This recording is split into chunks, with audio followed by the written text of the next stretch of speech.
चतुरस्त्रमण्डलं कृत्वा तदुपरि नैवेद्यपात्रं निधाय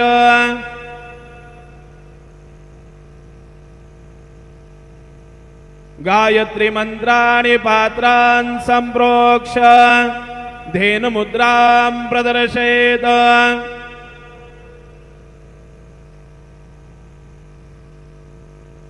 नैवेद्यं निवेदयामि।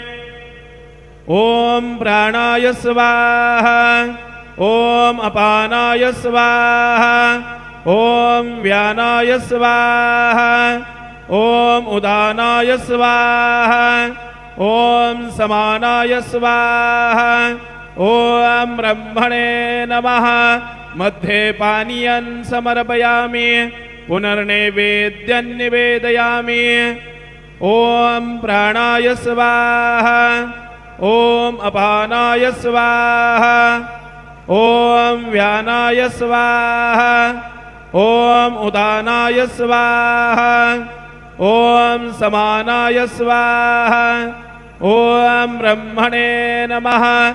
नैवेद्यं समर्पयामि, हस्तप्रक्षालनं समर्पयामि, मुखप्रक्षालनं समर्पयामि। सद्गुरु साईनाथ देवताभ्यो नमः। प्रार्थना पूर्वक नमस्कारं करोमि।